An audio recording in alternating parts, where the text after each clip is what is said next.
Mesdames et messieurs, je vous souhaite la bienvenue au retour. Le temps des rafraîchissements est révolu et nous allons continuer. Notre thème pour cette partie de la conférence, c'est l'intégration de la mitigation climatique et la régénération de la biodiversité dans la transformation du système alimentaire. Donc, permettez-moi de présenter nos invités qui seront avec nous pour cette partie de la conférence. Permettez-moi de souhaiter la bienvenue à Jürgen Tack, directeur scientifique de l'Association européenne des propriétaires fonciers. Bonjour, Monsieur Tack. Monsieur Jürgen Tack, en 2000, est venu à la plateforme belge de la biodiversité, où il répondait de la politique scientifique européenne et internationale dans le domaine de la biodiversité et la recherche sur la biodiversité. En 2007, M. Tack est devenu le directeur de l'exploitation agricole et forestière. Il est devenu directeur scientifique ensuite donc de l'Association européenne des propriétaires fonciers. Il coordonne les projets sur la préservation des terres privées. Et au nom de Hello, il préside la plateforme des carnivores de la Commission européenne et fonctionne comme expert dans la plateforme de la biodiversité des Nations Unies et aussi dans le domaine de l'héritage culturel. Donc voilà le CV de M. Tack. Nous avons Barbara Pia-Oberch parmi nous, qui est responsable de projet de la politique du Bureau régional européen de Bruxelles de l'Union internationale pour la préservation de la nature. Et elle se concentre sur l'agriculture durable. Elle s'est penchée sur le développement durable. Elle a fonctionné comme consultante de Ecoris, faisant des projets de recherche. Et elle a été aussi stagiaire à la Commission européenne dans le domaine des mesures climatiques et agroalimentaires. Voilà la biographie de Barbara Pia-Oberch. Petr Adler, chef des ventes et leader de République tchèque, de Syngenta. Il a étudié à cette université tchèque des sciences de la vie. Il a diplômé de 1988 et en 1992, il est devenu donc responsable des ventes de Monsanto. Et en 2010, il est venu à Syngenta, chef des ventes pour la République tchécoslovaque. Et Mme Miroslava Baura est professeure à l'Université tchèque des sciences de la vie à Prague. Et elle a reçu son doctorat en agriculture de l'Université de Göttingen en 2002. Et elle est donc chercheuse à Halle. Entre 2008 et 2017, elle était à l'Université Martin Luther de Halle-Winterberg. Sa recherche est interdisciplinaire. Elle se concentre sur l'économie, la psychologie, la sociologie. Et elle s'intéresse à l'analyse des comportements des acteurs dans le domaine de la sécurité alimentaire, de la migration et la volonté de travailler dans l'agriculture également, et les modèles de comportement des consommateurs. Et maintenant, mesdames et messieurs, permettez-moi d'ouvrir donc cette partie du débat et peut-être je vais donner de l'espace pour vos déclarations.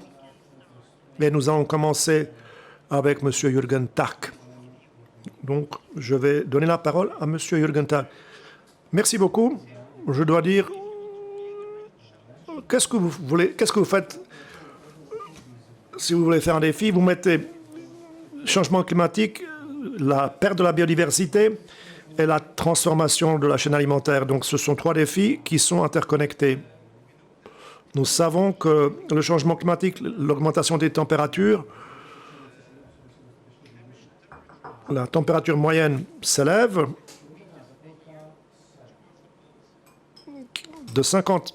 d'un degré par 50 mètres vers le pôle nord et pôle sud. Et cela est vrai pour l'hémisphère sud également, bien sûr. Donc, une partie de notre biodiversité qui ne veut pas bouger, cette biodiversité donc rétrograde,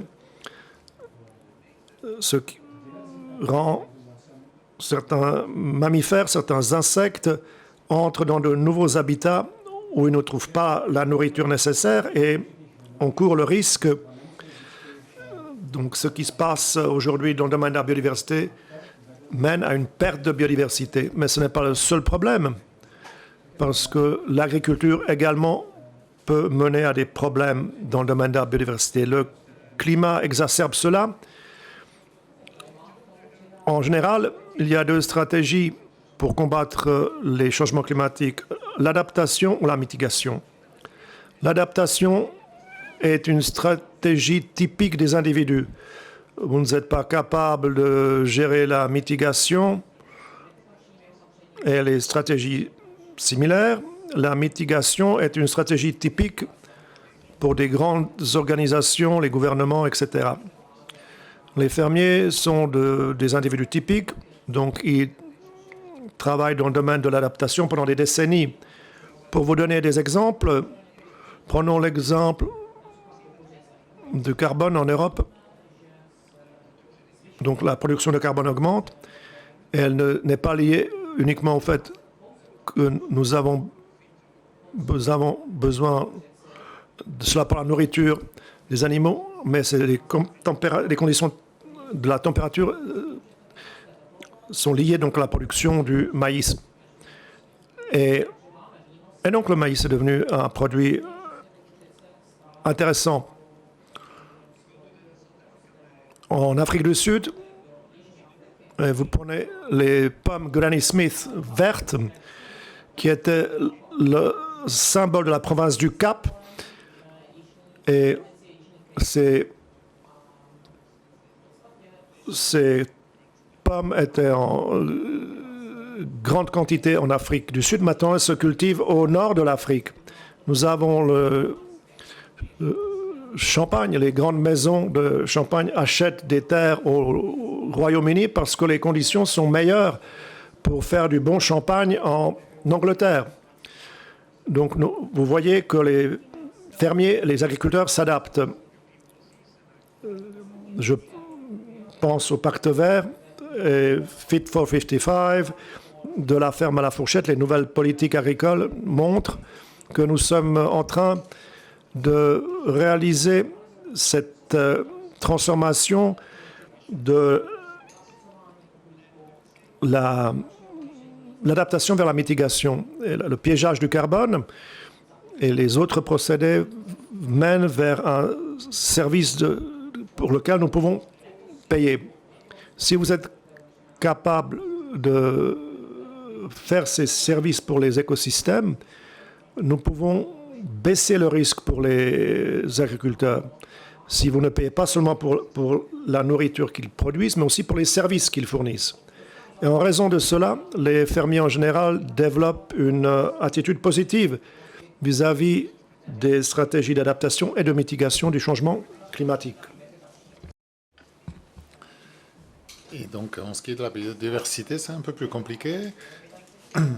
Agriculteurs et biodiversité, les agriculteurs veulent de la terre. La biodiversité, c'est un processus en principe inverse.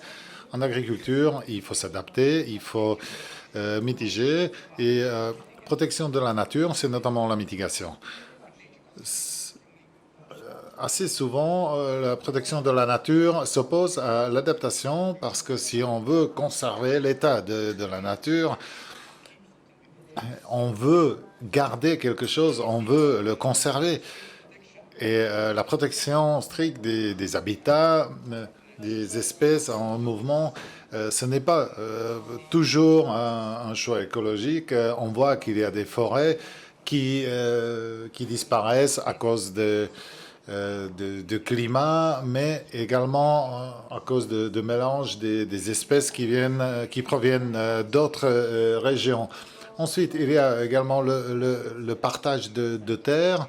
D'un côté, on veut faire un mélange d'une agriculture de basse intensité et de l'autre côté, on essaie de séparer les différents domaines avec une protection stricte, les parcs nationaux, et de l'autre côté, une agriculture plus intense.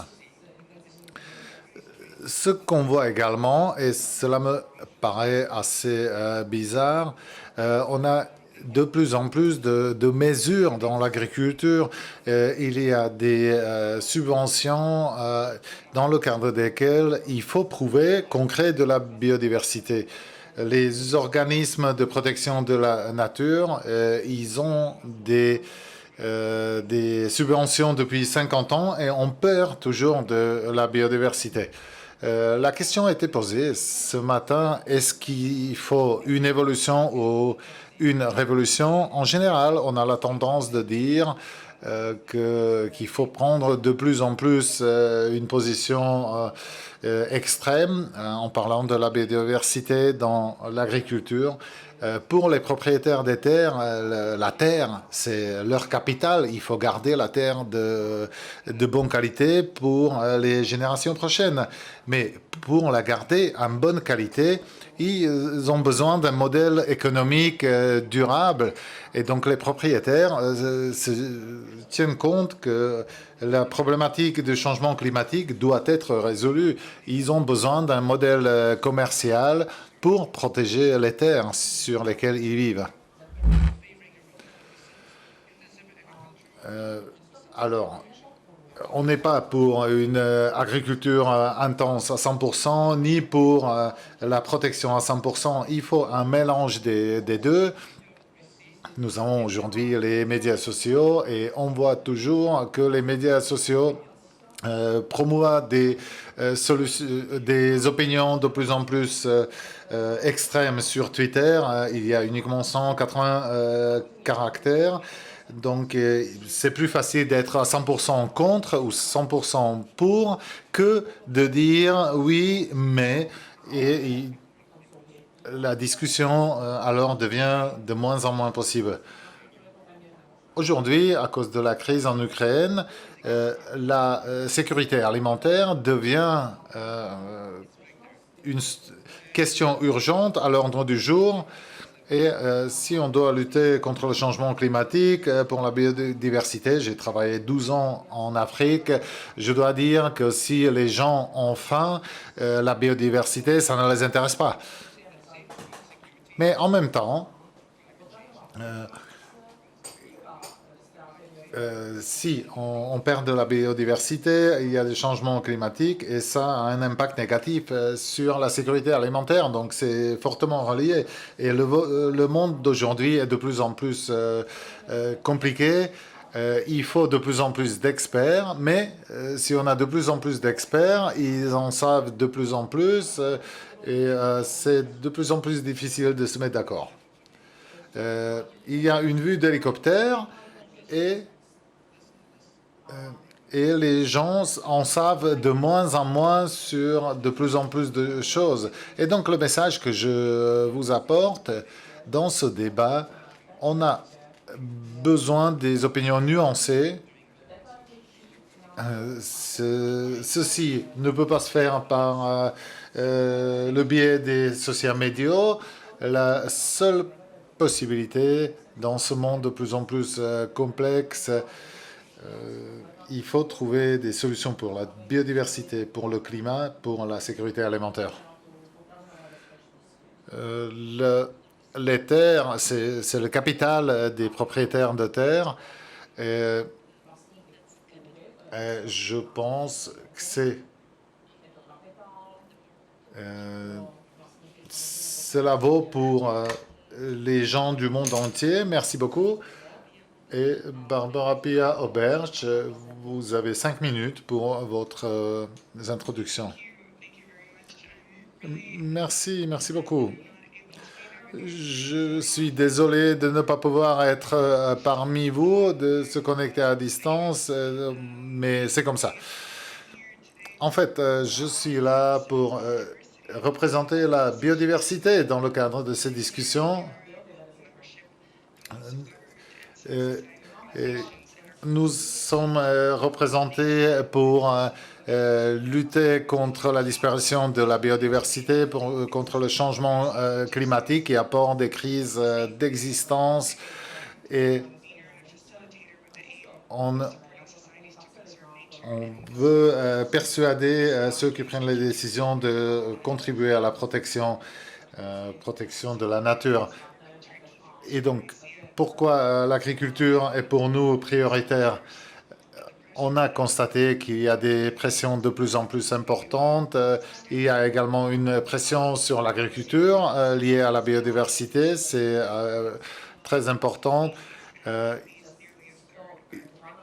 y a un tiers d'espèces sur les 120 millions qui sont en voie d'extinction et 90% de la biodiversité perdue grâce à l'extension de l'agriculture et l'usage des ressources naturelles. Et 95% des terres sont dégradées et 80% de la déforestation est liée aux besoins de nouveaux terres agricoles, mais en même temps, nous savons que l'agriculture repose sur la biodiversité, sur tous ces aspects qui sont liés au changement de climat. Et encore plus de statistiques, plus de 577 milliards de dollars seraient en danger si on n'essayait pas de résoudre cette problématique. Donc il y a un argumentaire assez clair pour soutenir ces mécanismes et ces solutions. Les institutions optent pour deux solutions. Il y a un rapport qui a été publié concernant l'agriculture durable et il y a environ 180 techniques à utiliser pour assurer une agriculture plus durable et pour un peu délimiter les pistes qu'il va falloir prendre. Et ensuite, il y a deux rapports qui concernent l'agriculture proche de la nature et la gestion des terres et du paysage. Donc, ce sont ces aspects-là qui se penchent sur les modes durables. On parle également de la transformation, donc on se penche sur l'agriculture, sur la production alimentaire, mais également on promouvoit le dialogue dans le cadre de toute la chaîne alimentaire. C'est quelque chose qui est très nécessaire. Nous avons apporté une approche qui pourrait être utile dans le cadre de cette transformation. La question n'est plus de avons-nous besoin de cela, mais comment le faire. Les 14 objectifs potentiels, ce n'est pas une liste finale. Il y a encore d'autres points qui seront soulevés, je suppose également au cours de cette session. Mais chacune de ces approches est valable et il y a des points en commun, mais également des différences. Et ça apporte également une source importante d'informations. Et Jürgen a parlé des deux procédés, mais ce n'est pas à choisir entre un ou deuxième procédé, mais il faut trouver la bonne combinaison. Et il y a tout un nombre de questions qu'il va falloir se poser. Comment produire les aliments et combien cela va coûter? Quel type d'aliments faut-il produire et consommer? Parce que l'impact sur la santé, sur l'environnement n'est pas le même. Donc, il faut se poser la question de quoi a-t-on besoin pour contribuer à la chaîne alimentaire. Bien évidemment, il y a de nouvelles connaissances, c'est important, mais il faut qu'on arrive à accélérer. Nous ne sommes pas dans une situation de luxe où on pourrait prendre du temps pour réfléchir. Il faut agir, il faut les matrices, il faut les définitions, il faut prendre des mesures politiques, des mesures agroalimentaires, agro-environnementaux. Il faut avoir la nouvelle politique agricole et il faut investir dans notre avenir.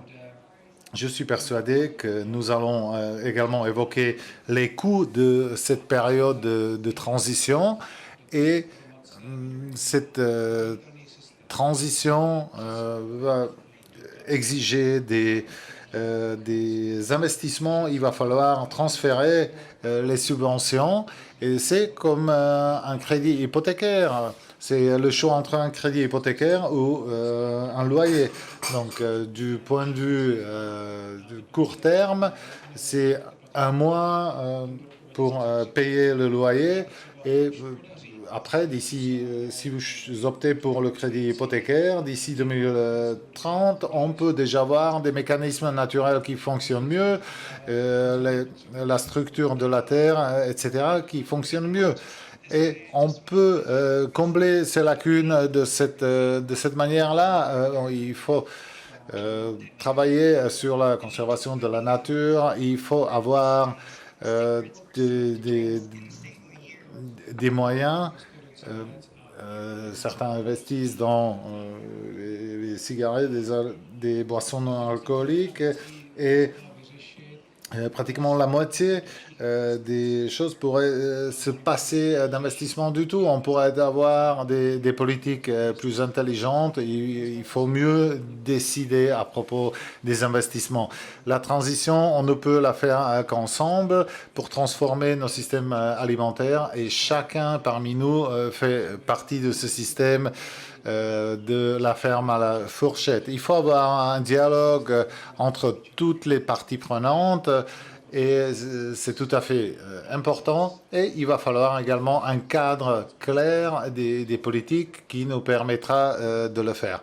Nous avons une grande opportunité dans le cadre de la présidence tchèque à venir au deuxième semestre pour pouvoir poser ces questions, pour pouvoir lancer cette problématique avant de lancer la période suivante de la PAC à partir de 2023. Et il faut que ce soit en accord avec les plans nationaux. Et ce qui est essentiel, c'est la mise en œuvre de ces plans nationaux, des approches vertes, mais qui n'étaient qu'une des options, pas l'obligation. Il faut également les initiatives pour les systèmes alimentaires et on devrait avoir la proposition d'ici fin 2023. Ensuite, il y a également la directive sur l'usage des pesticides. On va avoir encore la taxonomie qui va être modifiée. Tout cela, ce sont des opportunités qui devraient contribuer à une meilleure transition, une transition plus rapide. Et la dernière chose que je voudrais mentionner, nous espérons qu'au cours de la présidence tchèque, on va pouvoir créer ce cadre pour la biodiversité après 2023. Parce qu'en effet, il y a des crises dont il fallait faire face. Il y a la pandémie Covid et la transformation de la chaîne alimentaire. C'est le seul moyen pour atteindre le pacte vert et pour atteindre la diversité après 2020. Il y aura la conférence COP qui portera sur la diversité et qui devrait adopter le cadre pour cette diversité. Il y a par exemple l'objectif 7 réduire les pesticides de 2/3 ou l'objectif 18, reformer ou éliminer les subventions des activités qui sont contre la nature. Et il y a 2 conditions nécessaires. Il faut avoir une approche holistique du gouvernement, une politique efficace et reconnaissance à tous les niveaux du gouvernement, ou une approche de toute la société, y compris les ONG, les secteurs académiques, les citoyens, toutes les parties prenantes. Et voilà.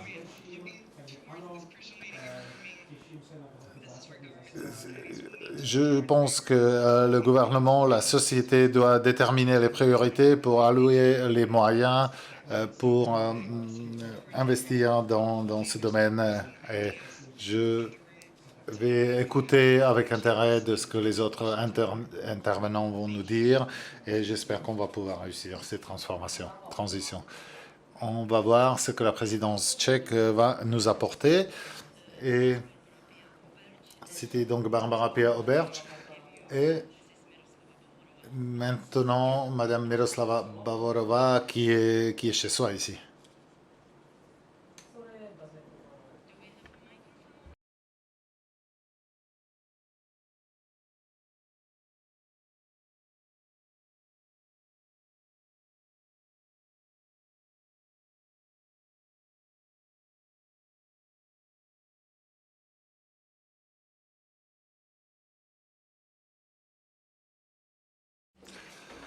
Merci beaucoup. Je m'appelle Miroslava Bavorova, professeur de la faculté des sciences de l'agriculture tropicale de notre université.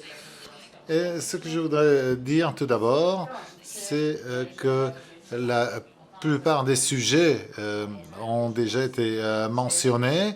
Ce que je voulais dire, je suis de la faculté de l'agriculture tropique.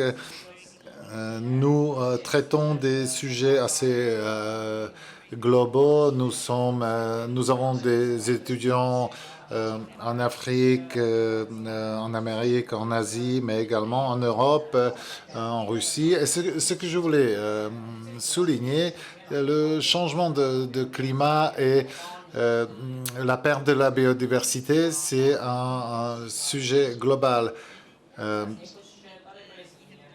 On l'a déjà mentionné, on a des difficultés que l'Argentine produit de la viande bovine et donc la production énorme du méthane. La viande est exportée dans de nombreux pays, y compris la République tchèque, et on doit se poser la question, qui est responsable de la production du méthane? Les fermiers argentins ou les hommes politiques en Argentine ou le consommateur tchèque? Une question difficile. Il y a un autre sujet, et c'est l'exportation du bois ukrainien en République tchèque. En Ukraine, il y a souvent une déforestation illégale et probablement la biodiversité se perd. Et encore une fois, les Tchèques achètent du bois ukrainien et pour conserver nos forêts. Et encore une fois, la même question, qui est responsable de cela? Les commerçants ukrainiens, les politiciens ou les acheteurs du bois en Tchéquie? Et ce qui est intéressant, c'est que nous avons des sujets globaux. Les Nations Unies se sont mis d'accord sur les objectifs du développement durable, qui sont très ambitieux d'ailleurs. Et il s'agit de grandes visions pour le développement durable de la vie. La plupart de vous savent que l'objectif 13, prendre action urgente pour lutter contre le climat, le 15, préserver et assurer la gestion durable des forêts contre la désertification et la dégradation des terres. Voilà donc les visions. Et les Nations Unies et les États membres se sont mis d'accord. On voit que l'humanité donc protège des valeurs similaires, des objectifs similaires, mais en même temps, il faut également se rendre compte, et on l'a déjà mentionné ici, que nous avons des difficultés avec la pauvreté, avec de la sous-nutrition, la famine. Et il y a également ces objectifs de développement durable pour réduire la pauvreté, réduire le nombre de gens qui sont mal nourris. Donc, toute cette histoire, c'est souvent ces gens mal nourris sont des agriculteurs et ils sont les plus exposés à l'insécurité alimentaire dans le monde entier. Si on regarde les politiques, il est clair que les politiques dans les économies les moins avancées se penchent notamment pour assurer la sécurité alimentaire. En Europe, dans les débuts de la PAC, dans les années 50, c'était également la sécurité alimentaire, parce qu'après la Deuxième Guerre, il fallait lutter contre l'insécurité alimentaire. Et ce que nous avons pu constater, la sécurité alimentaire a été atteinte assez tôt, dans les années 70. Et ensuite, on voit le développement de la politique agricole pour être plus respectueux de l'environnement, pour assurer un cadre législatif aux consommateurs, pour assurer une bonne qualité et sécurité aux consommateurs. Ce que je voudrais dire ici, j'ai un petit peu l'impression de cette discussion d'aujourd'hui que nous avons besoin davantage de politique agricole et je ne suis pas très sûr de cela. Est-ce que tout doit être institutionnalisé? Est-ce que les agriculteurs ont besoin des directives très spécifiques et c'est seulement après qu'ils seront en mesure de se comporter, entre guillemets, correctement ou de manière respectueuse à l'environnement vis-à-vis de cette terre? Les agriculteurs eux-mêmes, ils ne veulent pas détruire leur propre terre. C'est leur propre terre. Et donc, ce que je voudrais soutenir en quelque sorte, c'est de donner un peu plus de confiance aux agriculteurs, leur donner la responsabilité de cette approche respectueuse de l'environnement dans le cadre de leur production alimentaire. Et je pense que c'est quelque chose qui se passe, au moins en République tchèque. On voit de bons exemples des agriculteurs et des bonnes pratiques effectuées. Ce qui peut être problématique en tant que société, on veut payer les agriculteurs de tout ce qu'ils font pour l'environnement. C'est très bien, mais je suis chercheur et je cherche la théorie. Et si les agriculteurs ils sont motivés, ils le font parce que ça leur paraît quelque chose qui est bien, qui aide à l'environnement.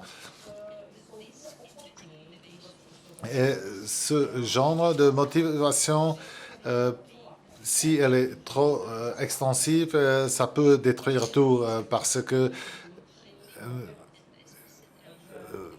nous sommes des êtres humains et tout le monde veut que la biodiversité soit protégée, que l'environnement soit protégé, que le climat soit préservé, etc.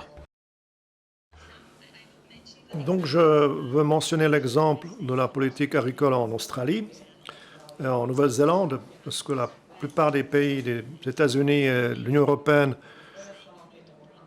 disent qu'il faut protéger les fermiers plus, il faut payer plus. dans une certaine mesure, c'est vrai, mais il faut se poser aussi la question, qui va payer pour les fermiers? Ce sont les contribuables, les consommateurs. Donc, nous le payons tous et il y a un grand soutien dans la population pour les agriculteurs parce que les personnes sont conscientes qu'il faut avoir une production alimentaire sûre. Mais en Australie, ce qu'ils ont fait, ils ont éliminé la plupart des politiques agricoles et des paiements directs aux fermiers. Et il y a très peu de politiques et la plupart de ces politiques vont dans les services comme la formation, le marketing pour les agriculteurs pour la vente de leurs produits. Donc je vais clore par cela. Merci beaucoup. C'était très intéressant. Donc les paiements sont une motivation positive. Merci à Miroslava Bavorova, qui est professeure à l'Université tchèque des sciences de la vie. Et nous allons donner donc la possibilité de parler à M. Petr Adler. Je crois qu'on entend très bien. Je dirais que j'ai l'avantage d'être le dernier orateur, donc je peux faire appel et rappeler, me référer donc aux préopinants, et je ne peux être que d'accord. Je crois que cela souligne la complexité du problème qui porte sur la chaîne alimentaire et des problèmes que nous traitons. Et du point de vue d'un représentant de l'industrie de Syngenta, notre perception est identique. Donc nous sommes une société globale qui fonctionne dans plus de 100 pays du monde entier. Donc nous affrontons les réalités apportées par la production des aliments et l'agriculture. Nous avons des pays extrêmement riches. L'Union européenne représente sans doute les pays les plus riches du monde. Et parler de sous-alimentation est insensé. Mais en dépit de cela, il y a une crise alimentaire réelle. Nous avons mentionné les agriculteurs affamés. Et 500 millions de personnes souffrent de la faim. Des centaines de millions de personnes n'ont pas accès à l'eau potable. C'est la réalité du monde. Et je dirais que nous nous rendons compte de cela que nous sommes de plus en plus touchés par cela avec un certain retard. Donc en Europe, la situation est un jour telle et peut changer l'autre jour. Pendant le Covid, nous nous sommes rendus compte que nous sommes dépendants des livraisons des autres continents. Les prix ont augmenté, les transports ont augmenté, les charges se projettent dans le prix des produits. Donc les transports sont parfois insensés de droite à gauche. Donc cela représente aussi une charge supplémentaire pour l'environnement. Syngenta est dans ce milieu et l'augmentation de la population engendre une augmentation de la production. Mais il y a beaucoup de pertes et de gaspillage. Une augmentation de 50 millions de personnes signifie une augmentation de 50% de plus de produits alimentaires. Le rôle de Syngenta comme représentant, comme producteur mondial des produits biologiques, de semences et de fertilisateurs, nous sommes globaux, donc nous pouvons transmettre les informations entre les pays, entre les continents, et je crois que nous le faisons avec succès. Ensuite, si je regarde cela du point de vue local, dans le cadre de l'Union européenne, le pacte vert, c'est une réalité, de la ferme à la fourchette aussi. Donc, en tant qu'entrepreneur, pour nous, c'est une occasion, une opportunité. Cela ne va pas être influencé ni par nous, ni par les agriculteurs. Révolution, évolution, de notre point de vue, c'est peut-être une révolution, parce que certaines choses évoluent pendant des décennies, et dans ce cas-là, nous avons quelques années pour... et j'arrive à la liaison entre Syngenta et la production. Nous voulons apporter des solutions aux agriculteurs qui leur permettent de réagir à ces politiques, à ces pas politiques et législatifs. Ce sont les produits biologiques où nous avons investi des millions de dollars dans l'achat de sociétés et de développement sur base biologique, donc remplissent toutes les conditions de l'agriculture biologique, leur efficacité, la croissance de l'efficacité a triplé, donc ils s'approchent des produits conventionnels que nous connaissons. Et c'est le rôle de Syngenta, apporter des innovations, lier les centres de recherche entre eux et être proche des cultivateurs qui sont le plus touchés par la réalité des restrictions. Parce que c'est le cultivateur qui a un cycle de réaction long, c'est comme ça que l'agriculture marche. Nous savons que les investissements dans la terre n'ont pas un retour dans 1 an ou 2, mais beaucoup plus longtemps. Et on ne peut pas changer de culture d'un jour à l'autre. Et c'est l'instant où nous, comme institution scientifique, c'est d'être présents et offrir concrètement des solutions. Nous pouvons investir notre savoir-faire, mais pour être concret, nous mentionnons la protection des sols et la baisse des émissions. Il y a des technologies, ce sont des technologies de traitement des sols qui sont plus ou moins répandues dans le monde, mais nous sommes dans une situation où, en République tchèque, nous vivons une période de sécheresse et ces technologies peuvent être une solution. Comment mieux travailler avec l'humidité, comment conserver les nutriments dans la terre, comment baisser les besoins d'entrée chimique et, en fin de compte, comment augmenter les rendements. Donc, l'économie va dans les chiffres positifs dans ce sens. Et c'est le rôle de notre industrie. Donc, interconnecter les différents sujets, les différents participants du système. Et dans le cas de la stratégie Farm to Fork, donc de la ferme à la fourchette, par exemple, nous parlons des oignons, de la production des légumes et des fruits. Le consommateur veut voir que la pomme n'a pas de résidus au mieux qu'elle a été cultivée de façon biologique. Et Syngenta offre des technologies qui permettent cela. Et il faut peut-être mieux traiter cela sur un plan marketing pour que dans les supermarchés, on voit directement que cette pomme a été cultivée de façon durable. Elle coûte 3 couronnes de plus, mais au moins je sais ce que je mange. Voilà le rôle de Syngenta. Voilà ce que dit Petr Adler qui mentionne l'interconnexion entre les agriculteurs et l'industrie agricole. Donc, mesdames et messieurs, permettez-moi de lancer le débat. Si vous avez des questions, donc levez la main et mentionnez votre nom, votre fonction et nos invités vont répondre. Est-ce que vous avez une question? Nous avons besoin d'un micro. Merci beaucoup. Je suis Alessia Gagliardi, je suis fermier italien, je suis membre de Hello. Ma question porte sur la stratégie de la ferme à la fourchette. 80% du gros travail est sur le dos du fermier et le reste, c'est le consommateur. Je demande à Mme Bavarova, j'espère vous êtes spécialiste du comportement des consommateurs. Est-ce que ce n'est pas plus efficace pour changer le monde, changer le mode d'achat des consommateurs plutôt que d'imposer aux fermiers quelque chose que le consommateur ne veut pas? En tout cas, ne veut pas acheter. Ils veulent bio, mais ils ne veulent pas payer le prix du bio. Et merci beaucoup.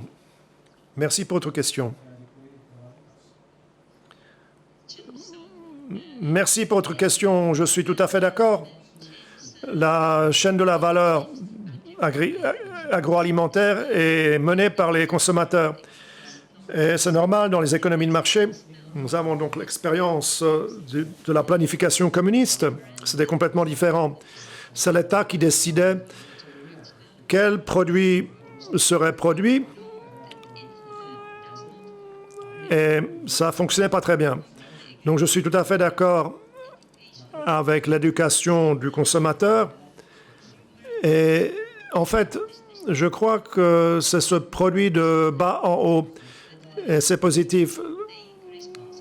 Les gens devraient prendre la responsabilité pour leur existence et pour le milieu dans lequel ils vivent. Et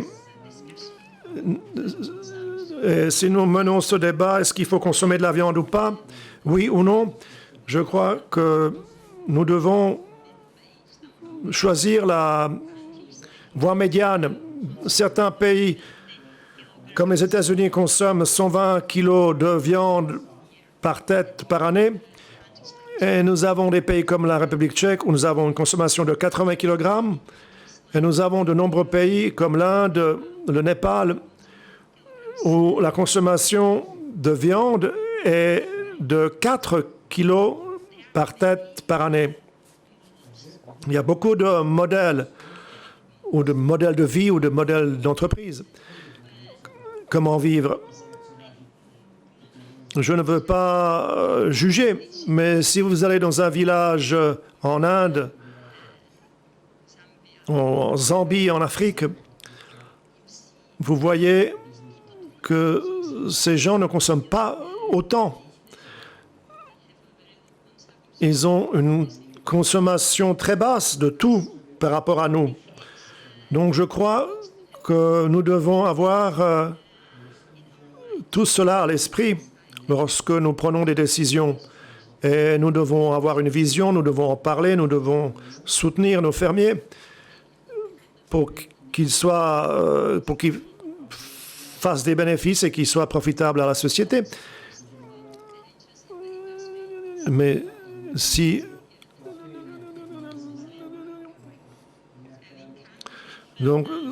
les prix sont très élevés, nous n'aurons pas les salaires des fermiers, des gestionnaires des exploitations seraient très bas. Donc il faut que le processus soit mené par les consommateurs et il faut éduquer. Et cela va contribuer à un mode de vie plus durable. Merci pour votre réponse.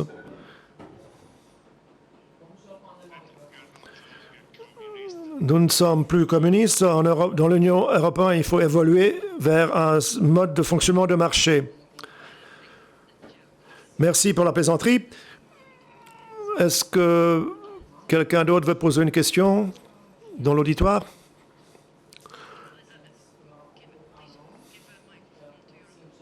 Donnez le micro à votre collègue. Ça va très bien.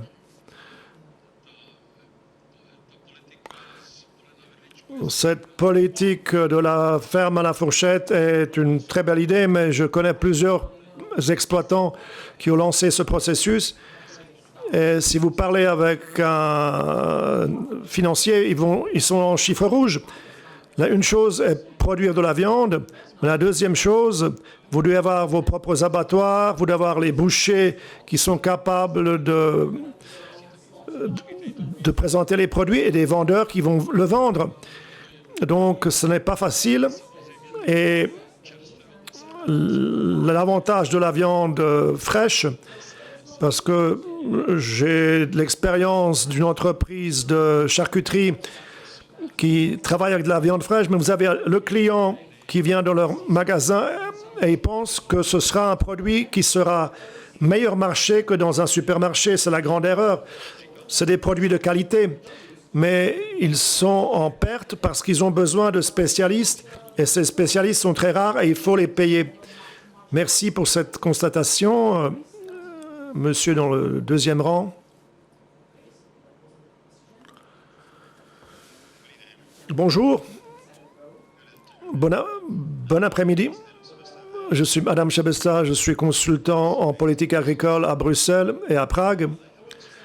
J'ai une question directe en juin. Dans un mois, la Commission va présenter sa proposition sur le règlement d'utilisation durable qui a été mentionné, qui entre autres comprend un objectif de réduire les pesticides synthétiques de 50%. Je me pose la question dans le contexte de l'augmentation de l'insécurité alimentaire, la guerre en Ukraine, l'augmentation des prix des produits agricoles. Quelles sont vos attentes par rapport à cette législation? Que ce soit l'industrie et Syngenta ou Barbara, votre regard, qu'est-ce que vous attendez? Que peut changer cette législation? Et est-ce qu'elle peut transformer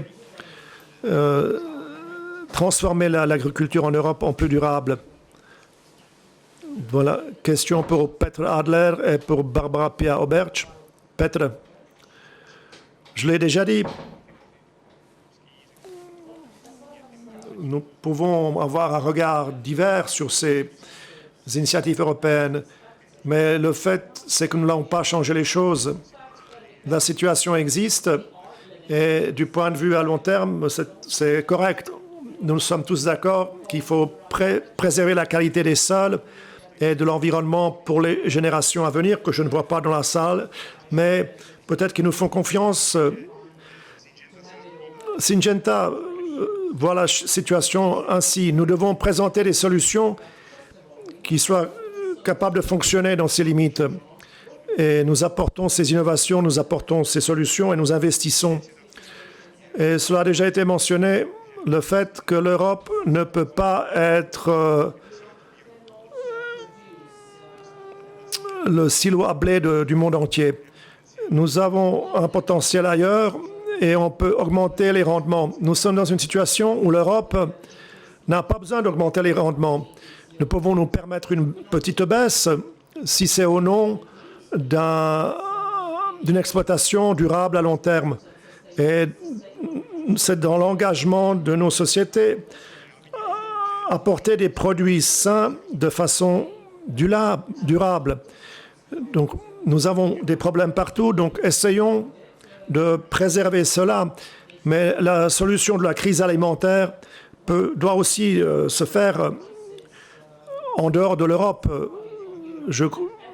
Nous sommes entrepreneurs en Europe aussi, mais je vois cela que ces objectifs doivent également être en dehors de l'Union européenne. Merci pour votre réponse. Est-ce que vous voulez réagir peut-être? Barbara? Très brièvement, je voudrais ajouter que le prix de la production, les prix de revient en Union européenne sont très élevés. Donc, lorsque nous exportons dans le monde, nous ne sommes pas compétitifs. Et les politiques ont beaucoup soutenu les exportations sur le marché mondial. Mais est-ce que c'est dans notre intérêt? Est-ce que c'est dans l'intérêt de nos contribuables de subventionner nos exportations sur le marché mondial? Mesdames et messieurs,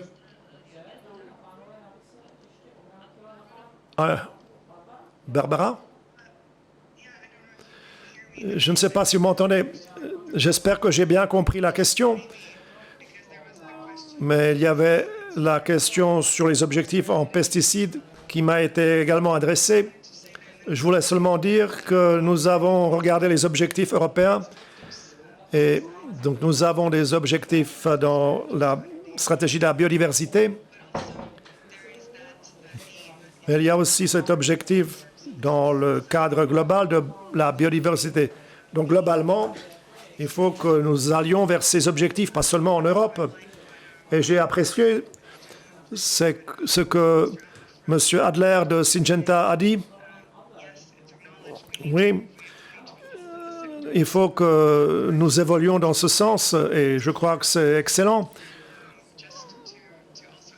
Et pour souligner aussi pourquoi c'est important en ce qui concerne cette approche, il y a 14 différentes approches pour l'agriculture durable et les pratiques différentes. Mais si vous regardez ce qu'ils ont en commun, certaines pratiques agricoles sont partagées dans tous ces projets. Et c'est la réduction des pesticides et des engrais minéraux. Donc c'est la voie à suivre qui est commune pour tous. Donc réduire les engrais minéraux. Donc et j'espère que j'ai bien compris la question.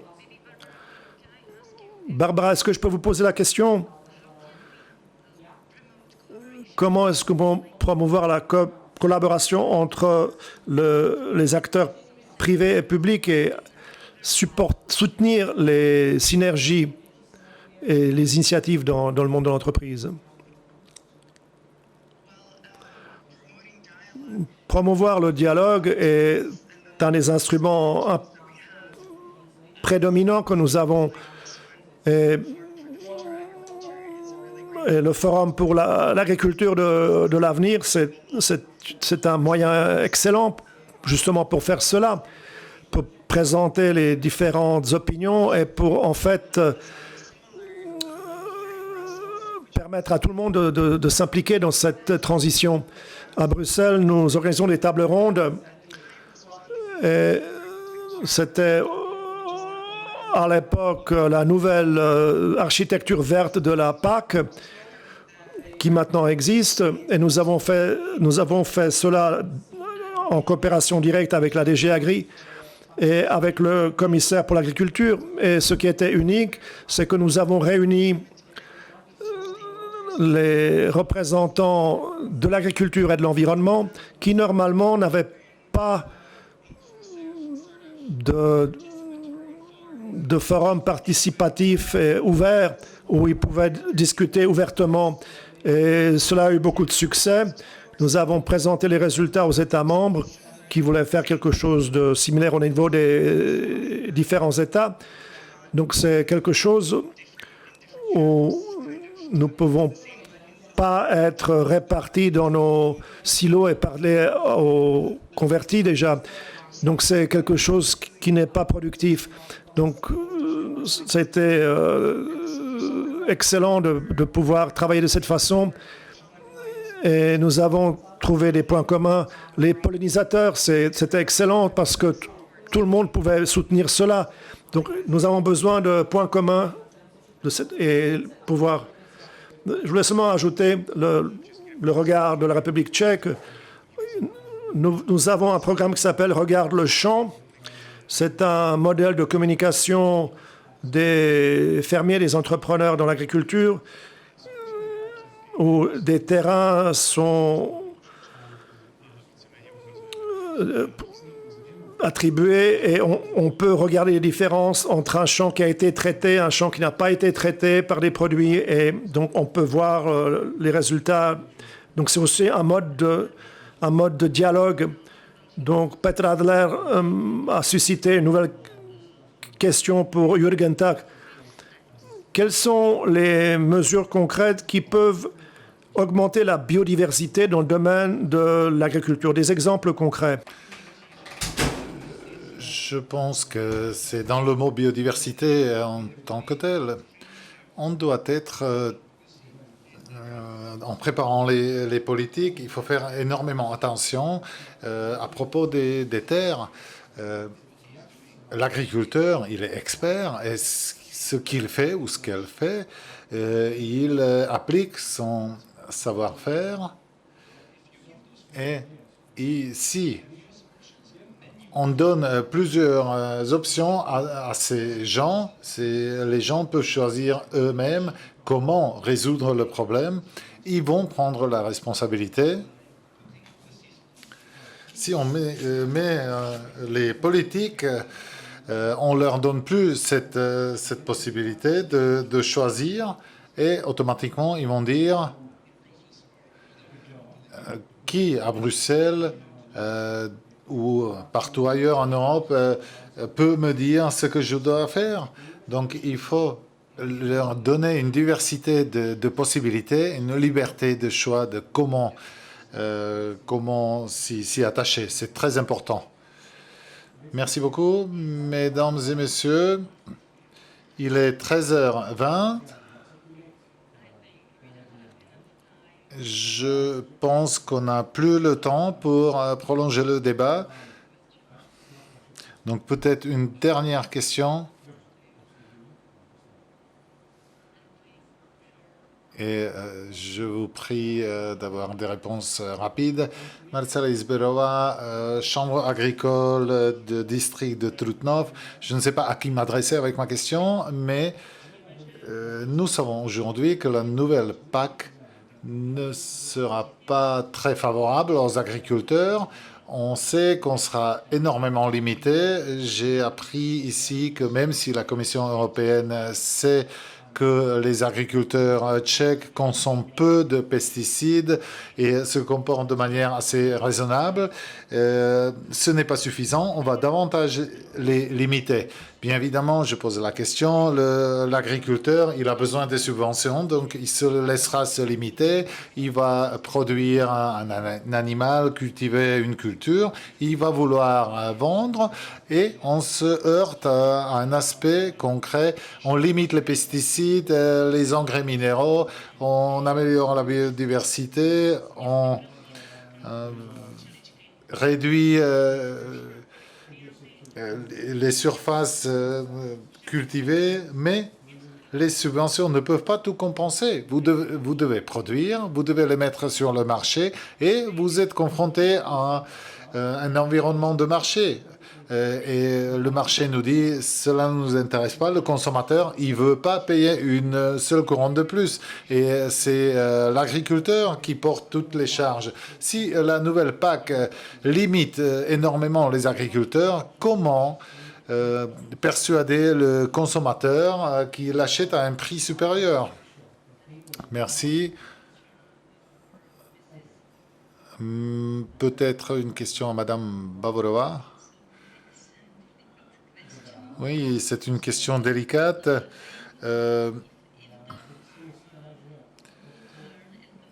Donc, si l'agriculteur apprend du marché que personne ne veut son produit, ben, de toute manière, il arrêtera la production. Mais je suis persuadé que les agriculteurs vont utiliser les subventions uniquement au moment où ça leur apporte davantage de bénéfices que les coûts associés. Donc, je pense même, nous avons de nombreuses études avec les commerciaux, etc. Et ils disent, vous savez, on ne veut pas faire une telle pression pour des prix bas, mais on a besoin des prix compétitifs. En même temps, on a besoin des agriculteurs qui produisent, mais il y a les forces de marché qui font évoluer le prix. Et il y a de multiples aspects, mais si l'alimentation est plus chère, peut-être on va limiter le gaspillage. Ça peut être l'effet de cela. Mais là où je suis d'accord, c'est que la politique européenne ne doit pas être si compliquée. Tous les régimes environnementaux sont des procédures très complexes et il est très difficile de les comprendre, et notamment pour les agriculteurs. C'est difficile à comprendre et je dirais que les agriculteurs sont très raisonnables et ils ont besoin des politiques très claires, assez simples, et c'est comme ça qu'on peut atteindre les objectifs. Et si on réfléchit à propos des politiques, si c'est compréhensible, il faut se poser la question comment atteindre les objectifs politiques avec moins de bureaucratie et en laissant la liberté aux agriculteurs. Merci beaucoup. Peut-être ma question à M. Tak, s'il est d'accord avec Mme Bavorova que la PAC est un peu compliquée. C'est énormément compliqué. Et toutes les mesures orientées aux agriculteurs et toutes les politiques compliquent davantage tout cet environnement. Je crains que l'agriculteur fait beaucoup plus d'administration que de cultiver son champ. Et encore une fois, donnons aux gens la possibilité de faire leur propre choix. Et je suis persuadé que ces choix vont mener à une meilleure façon de cultiver. Merci beaucoup. Et en conclusion de Barbara Pia Oberge.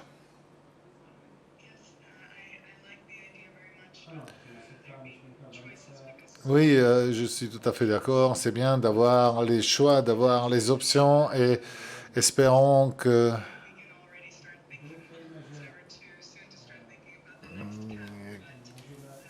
cela pourrait avoir lieu. Il faut réfléchir à propos de la nouvelle PAC. Il faut regarder les plans stratégiques et ce qu'il y a dedans, si c'est suffisant, si on doit davantage aider. Et ensuite, il va falloir suivre de très près la mise en œuvre des plans stratégiques. Les plans stratégiques seront finalisés eux-mêmes et ensuite les bénéficiaires pourront définir comment les mettre en œuvre. Ça se décide au niveau national. Et le risque d'apporter davantage de politique et à cette initiative pour la durabilité. Et comment peut-on apporter plus aux consommateurs? Je pense que c'est là l'opportunité. Il y a ce cadre de cette initiative et il y a phase d'opération, de mise en œuvre de la stratégie de la ferme à la fourchette. Il faut le développer de manière à ce que toute la chaîne alimentaire fonctionne en harmonie et chacun y trouve sa part et chacun porte la responsabilité de la transformation. Et une dernière minute à Peter Adler. Merci beaucoup en conclusion et en réaction. Je pense qu'on l'a déjà dit plusieurs fois que ce cadre législatif, il est trop complexe. On l'a déjà dit par notre collègue qu'il faut relier les choses pour que ce soit cohérent parce qu'il y a la production agricole, mais il ne faut pas oublier en même temps les autres secteurs d'activité. Tout cela est la preuve de la complexité. Et donc, on revient à la question de l'évolution ou de la révolution. Là, il faut opter pour la révolution. Ce système est trop complexe, il ne peut pas fonctionner. On tourne en rond. Donc, bonne idée, protégeons, préservons la terre pour l'avenir, mais c'est trop compliqué. Merci beaucoup. C'était Jürgen Tag. Merci beaucoup. Madame Barbara Pia-Oberg, merci beaucoup. Merci beaucoup de ce débat intéressant. Miroslava Bavorova, merci. Et Monsieur Peter Adler, merci.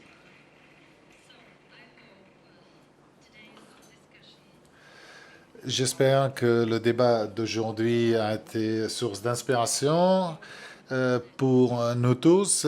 Merci d'être venus.